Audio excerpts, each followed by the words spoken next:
ব্রাজিলের একটি ছোট বস্তিতে পেলে জুতা পলিশের কাজ করত। ফুটবল খেলায় সে খুবই ভালো ছিল। মাত্র ১৬ বছর বয়সের পেলে তাকে ব্রাজিল থেকে বিশ্বকাপের জন্য বাছাই করা হয়। প্রস্তুতি ম্যাচে সে হাঁটুর ইনজুরিতে পড়ে। সেমিফাইনালে ইনজুরি থাকা সত্ত্বেও তাকে মাঠে নামানো হয়। বিশ্বকাপে এটি তার প্রথম ম্যাচ। পেলে একাই ৩টি গোল করে।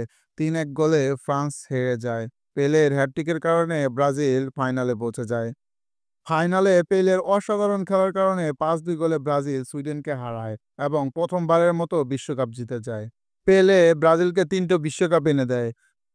ব্রাজিলের প্রেসিডেন্ট তাকে ব্রাজিলের রত্ন ঘোষণা করে। অলিম্পিক ক্রীড়া কমিটি তাকে শতাব্দীর সেরা খেলোয়াড় ঘোষণা করে। তার করা কয়েকটি রেকর্ড আজ অব্দি কেউ ভাঙতে পারেনি। তার জীবন কাহিনী নিয়ে একটি মুভি বানানো হয়। মুভির নাম the birth of A legend. ভিডিওটি ভালো লাগলে লাইক দিন, সাবস্ক্রাইব করে আমাদের পাশে থাকুন। ধন্যবাদ।